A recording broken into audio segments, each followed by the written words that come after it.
Marina asks, what is the best advice for gut health?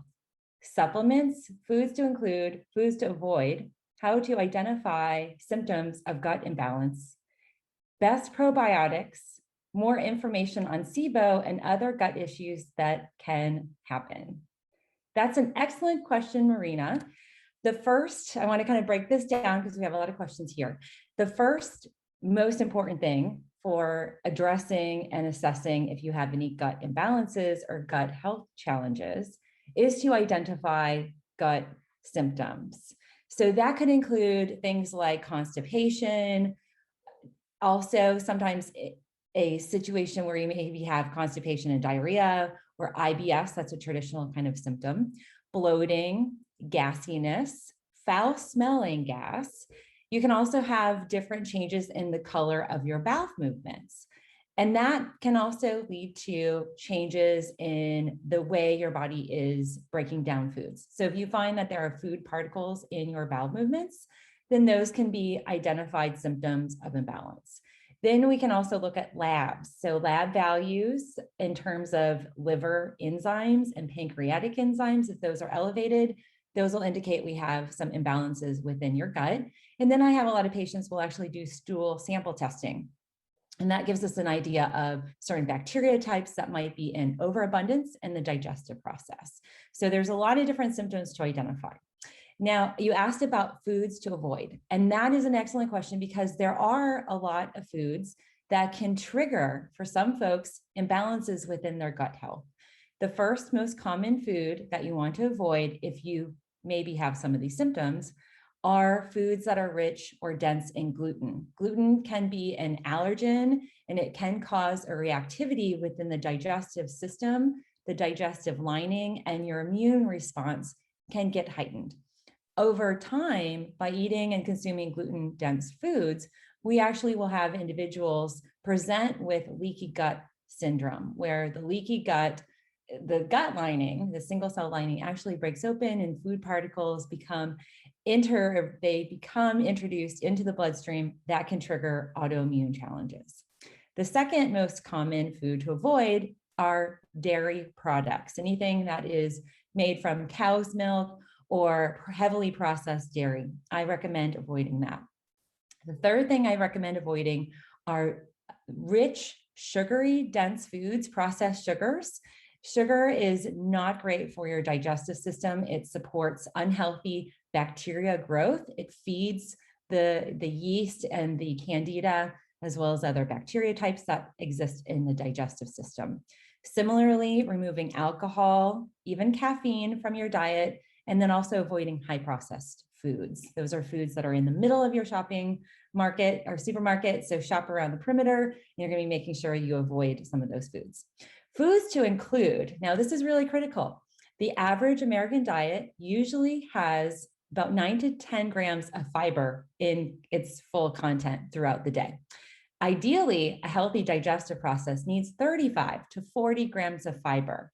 So fiber-dense foods, reaching for those, slowly adding up and moving to 30, 35, and 40 grams of fiber will greatly improve the transit time.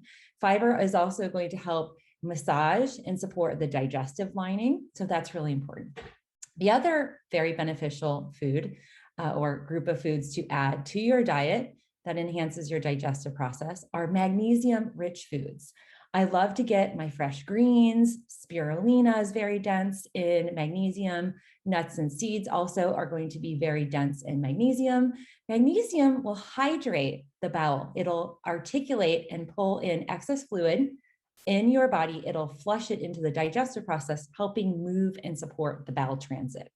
I also love adding ginger. Ginger also supports that flow of excess fluid and pushing it into the digestive process.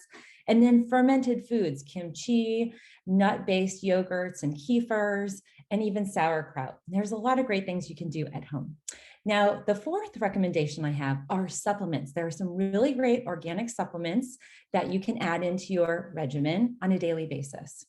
Enzyme 17 has the complete density of digestive enzymes to help your food be processed, broken down, and assimilated in a healthier way than without. And the best way to take enzymes, digestive enzymes, is consuming the enzyme about 20 to 30 minutes before you consume a food. So I love that. Now, also, the question was, talk to me a little bit about best probiotics. Well, good news, friends, is Organixx has their probiotics that is very, very beneficial in supporting a super potent probiotic. It's kind of considered the super probiotic that will help enhance and support the good, healthy bacteria balance in your digestive system. So combining foods where you get the density of fiber, that's prebiotics, and the fermented foods plus probiotics is going to give you a rich blend of probiotic support in your digestive system. If you're in need of repair, or you maybe have some lining imbalances or a leaky gut, I recommend adding collagen. Collagen is very supportive of repairing and supporting the single cell lining, the structures of our small intestine. That tends to be where we have the biggest grievances or the largest grievance of imbalance, where we have the leaky gut causing challenges where individuals have inflammation systemically and also autoimmunity kicked up from the inability for the digestive process to heal itself. Sometimes you need external resources. Collagen is beneficial. And another recommendation is a therapy that I have specialized in, which is colostrum therapy. Colostrum therapy really recultures and fortifies the digestive process and brings back in certain growth factors that maybe have been lacking, or maybe you never received because you weren't breastfed, or maybe were born via cesarean section. In early infancy, we get some of these critical pre-digestive health balancing nutrients. If you lack those or have taken an assortment of rounds of antibiotics, you're going to need colostrum therapy to really fortify and repopulate extinct strains of bacteria. So I hope, Marina, that was helpful for you, and please keep us posted on your journey.